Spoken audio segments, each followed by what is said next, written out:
where my research started in the space, so I'm a physiologist, so I'm a stress physiologist, and where I really started was, how does this system just work in the body naturally? Why is it there? Why do we have the same response as, the bird outside of our window? We have the same response. It's important to acknowledge that we are animals, and this response that we have is there so that we survive in the wild. And so it goes way back, all the way down the evolutionary chain, right? Yeah.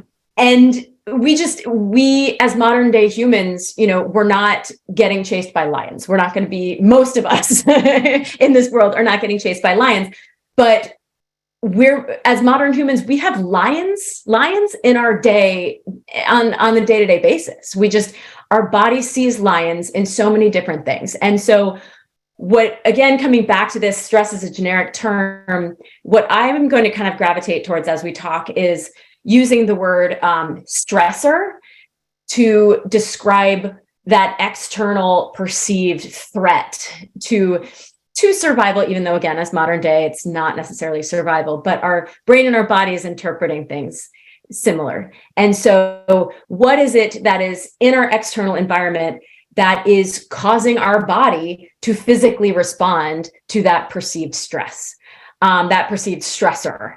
And so then that kind of goes into what the stress response is, right? And so that is, it has a circular logic. So bear with me, because a stress response is the physiological and behavioral response to a stressor, and a stressor is what causes a stress response. So it has a little bit of circular logic, but I think the important thing, I think everyone in the room might be able to relate to what an acute stress response is. So if you were to get up in front of a room to give a big talk, you might feel your heart rate increase. You might feel your palms start sweating. You might get goosebumps. You might have, visual acuity kind of center in. That's a stress response. It's the same thing you would have if you had to escape a lion. A lot of people are familiar with cortisol as the stress hormone. Your cortisol levels might spike a little bit. And that acute response that you getting up and giving a talk in front of a room, that's a totally natural and normal response. That's very healthy. And it shuts off. It's there, it's equipped, it's the way that the body responds. It's up and it's down and it's gone. But where we get into trouble as modern day humans is that we trigger this response to things that are not lions. And what that looks like is we either cannot shut it off. So it's kind of maintaining at this high level and like continuing to pummel the body with all these messages that are kind of fear-based messages, or we are having multiple responses that are just cumulative in nature. And so our physiology, our physical response, all of the systems on go or on edge, that's kind of pushed into this unhealthy range. Sometimes stress in this unhealthy range is called distress. It's called overload. It's called chronic stress.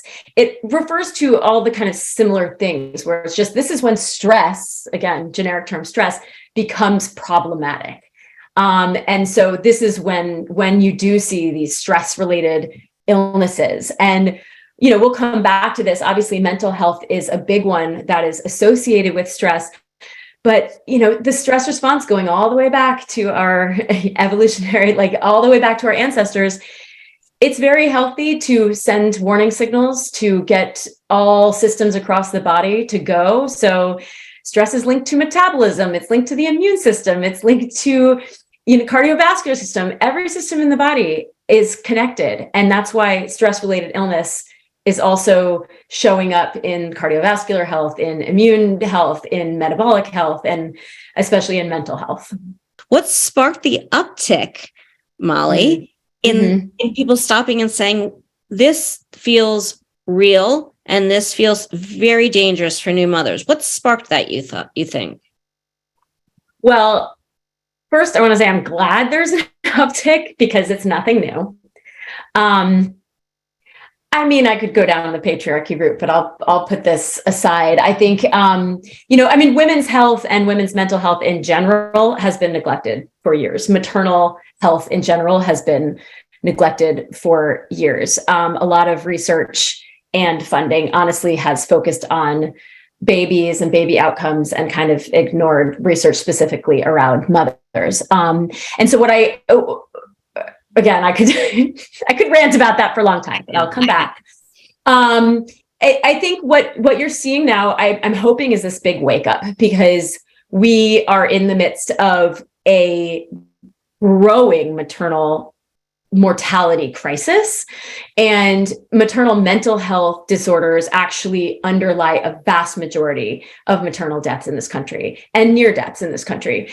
And so I'm hoping that this uptick and this refocused interest on this space is related to the work to really start to correct our horrible maternal mortality morbidity rates. And so that's my hope. And it's, as it continues, also this acceptance of how we talk about mental health in this country in general. I think there's a big shift for that as well. So as long as that includes maternal mental health as its kind of own very important thing to focus on, I'm in for it. I hope it continues to build. And so back to your question, with how to support new mothers, especially for those in the lactation community. I mean, one, understanding that the get help answer, there's gaps there. So there might not be a great resource for that get help. I hate to say that, but it's an unfortunate position that we're all in right now. And so one side of it is really understanding the prevalence of maternal health disorder and mood disorders during this time, so that you can help kind of normalize it and know that most, if not all, women will suffer from some degree of mood disorder during this time. And we can't dismiss symptoms as baby blues anymore. We have to think through it and not kind of project this. Everyone should be happy after that shouldn't be the default. Happy shouldn't be the default after birth. It should be, how do you need more help? On the rates, I mean, pre-COVID, it was like 1 in 7 women were developing postpartum depression. And during the pandemic, some of the research that I've seen reported, it's as much as 1 in 3 being diagnosed with clinical depression, with 1 in 5 being diagnosed with major depression. And so you're seeing even more women presenting these symptoms. But yeah, we need more resources as solutions. And kind of on topic and kind of coming full circle, we need to understand the role that stress plays to think through better strategies for assessing what is the stress in this woman's life, where can we offer buffers, where can we see alleviation, and all these different elements of, like, there's things that are just going to, I mean, obviously, like, tongue tie is its own type of stressor that's unavoidable in many circumstances, but how can we think through all the other kind of stressors in this space to see where we do have opportunities to alleviate and buffer the stress that we're generally exposed to during this time. We are talking about now NICU parents, and this is a tough one. And I'd really like to get a handle on ways in which you think the lactation community can really serve to support a woman in this much distress. Mm-hmm, mm-hmm. I mean, this is a really hard one. I think, to take a quick step back, the way that our brain interprets lions as stressors, from the stress research, really falls into 3 categories. And I think these categories are important to point out because they really capture the NICU experience. And so these categories for what triggers a stress response is unpredictability, novelty, and lack of control. Okay, well, and I mean, that's parenting in general, but especially the NICU experience. And it kind of brings in, these are the elements that, if you can think about, like, the guard gate opening of what's on the outside and then what the brain kind of lets in as a stressor to trigger how we physically respond. Because if we don't physically respond to a stressor, we're not going to see the health impacts because our body doesn't even know that that was a stressor. And so we have, again, someone asked to repeat, which is fine. Unpredictability, novelty, and lack of control. And so again, that's what kind of opens those guard gates to our physically responding to a stressor. And those guard gates are perception. And so perception plays a big role for how we physically respond. And stress responses, they're not all or nothing. You can have little ones, you can have big ones. It's all kind of how open do those gates go? What is the alarm bell that sound? And with this perception gate, it's also the contextual difference. There's different context, what is the context of for that individual? It's different individual to individual. And so on top of that, with stress buffers, what you see is there's elements that are just going to open those gates because of lack of control, novelty, and unpredictability. The gates are going to be open. The NICU experience is just full of these. And you all know from working with NICU parents better than I do where those gates open. But as a support person during someone at this time, social support is a potent stress buffer, meaning there's a lot of research that shows that positive social support, so actively listening, being, just being there to be as comfort, this limits these sort of stress-related illness outcomes. And so just having that, acknowledging that you're embedded in a world of stressors, and here is how we can decrease, not add to it, decrease, shift perception, see things that might be considered, a loss as a win. For pumping, I would love to hear, your thoughts on this, Julia, and everybody here. Is pumping 1 ounce of milk, is it a win or is it a failure? And that is perception. If it's a win, that's not going to trigger the response. If it's a failure, that could be a very potent emotional stressor.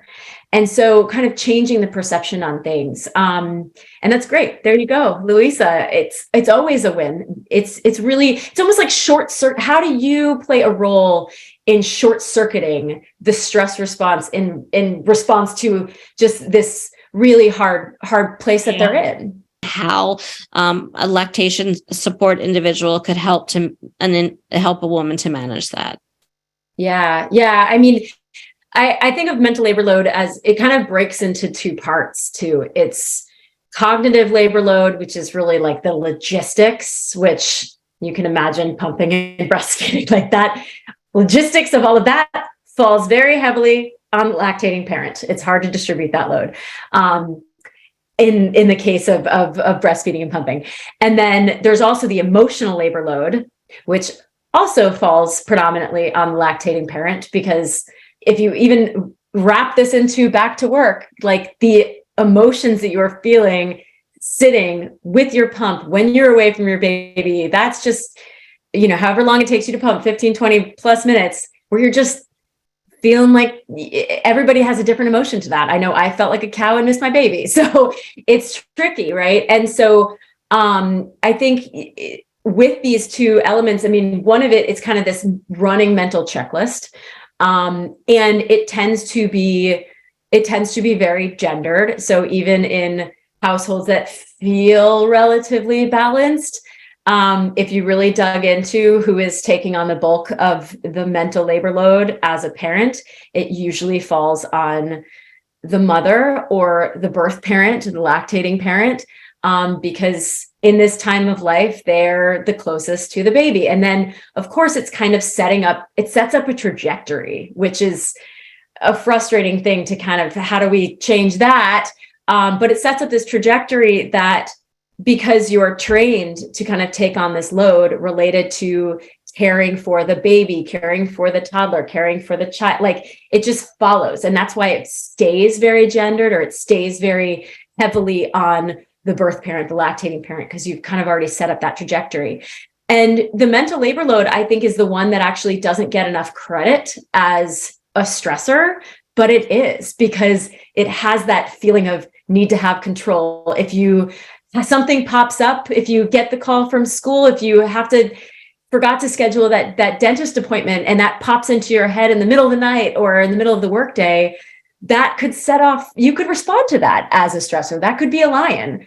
And it's because this is the parent that has that running checklist. And so I think, with lactation professionals, one of the things, again, is setting up maybe expectation for how to think through balance with partners, even though it seems like so much of it falls on the lactating parent because they're the ones that will have the baby at the breast or be at the pump. But there is a way to distribute that labor. They don't have to be in charge of cleaning all of the parts of the pump. They don't have to be in charge, so I think it's tricky. And again, it's been so gendered for so long that it's easy to kind of fall into these patterns.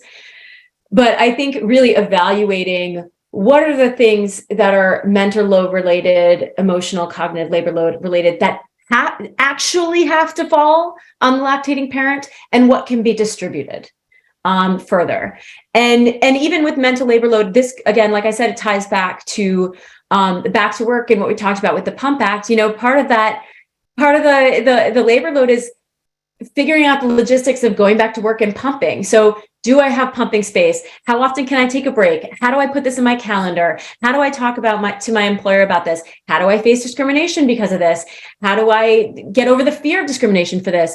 And I think the Pump Act, as a good example of a policy shift, lightens this load a little bit.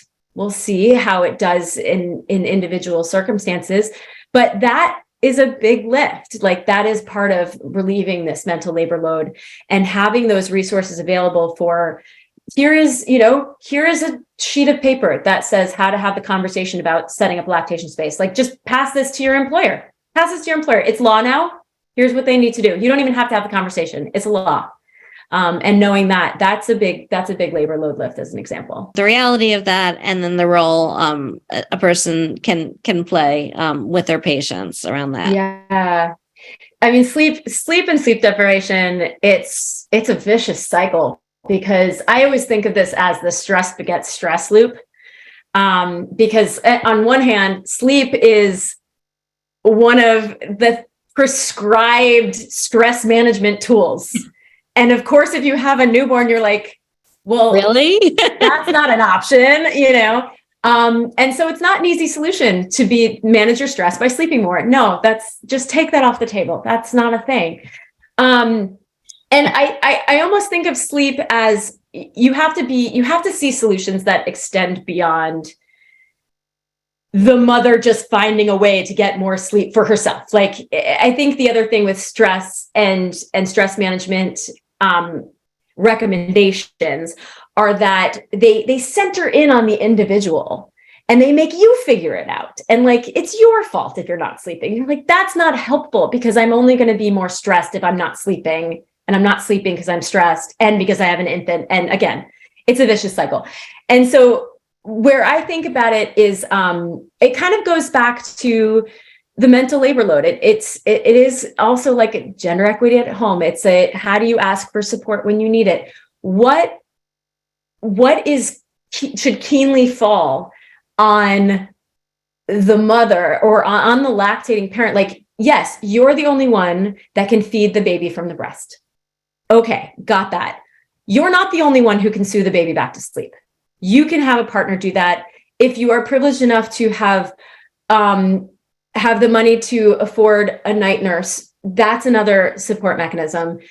I think we get into this gendered expectation that, and just this caregiving equity at home, again, in the sleep realm, it tends to fall on who is home and who's going to work. And so the person going to work has to sleep, and the person who's at home can be awake all night with the baby. And that's BS. That is not healthy. It's not healthy to have that. You need to balance that out. And so maybe even, I don't know how realistic this is for lactation professionals to kind of talk through the language around this couple equity at home and division of labor, but the lactating parent doesn't have to be the one who soothes the baby back to sleep. The lactating parent can wake up, feed the baby, and pass the baby off and go back to sleep.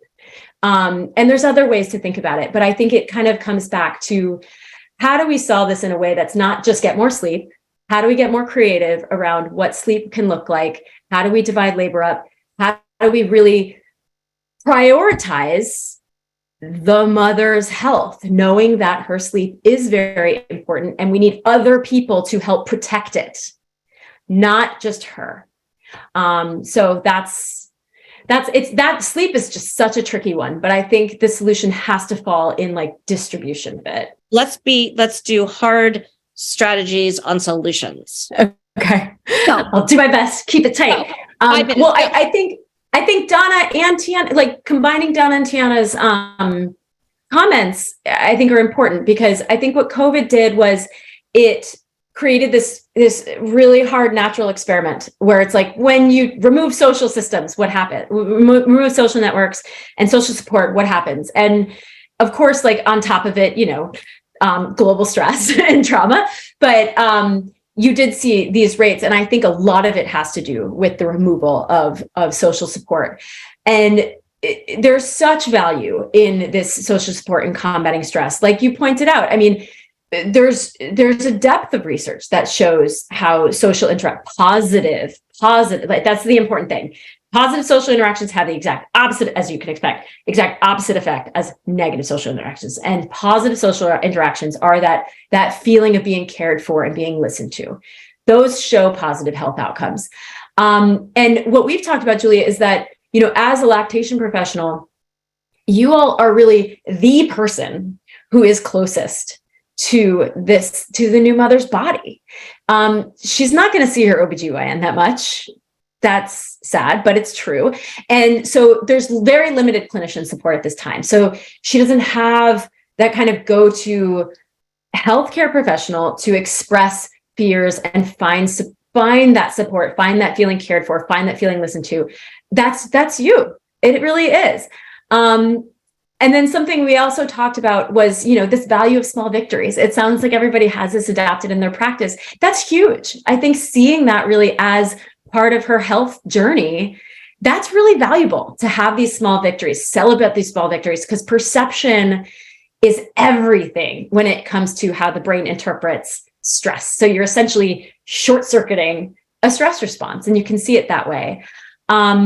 Really appreciating this value of education and autonomy and giving parents a sense of control is really a powerful tool, especially in a space where there's so much out of their control. Where can you find opportunities to provide that sense of control is really big. And then honestly, I mean, knowing that rates are so high, knowing that it's so prevalent, really being prepared for these signs and symptoms of struggle. Definitely not asking you to be mental health professionals, but knowing that having these conversations, and I think Gina brought this up, that she has a hard time getting new mothers to receive help. Maybe discussing it in this broader sense as help is health. Help is health. And we want you to be healthy. We know that your family and friends, your partner, they want you to be healthy. Asking for help, it's not about weakness. It's not about being able to mother. It's not about being able to do anything. It has nothing to do with any of that.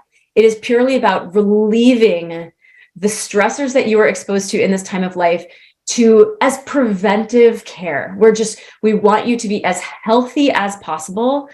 And this is a way to think that through and really ask for that. And even bring in partners, bring in family members to talk to them about this, of why it's so valuable to have them provide that support in this stress reduction, stress buffering, health perspective.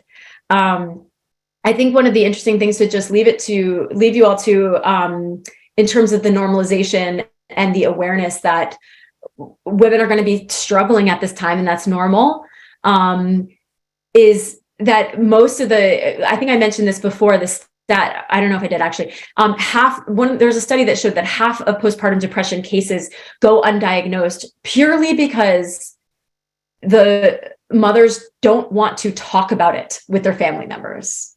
and they just hide it as best as they can. So the better we are about normalizing and kind of bringing it up for discussion, the more likely we are to be able to inspire those to get help when they need it.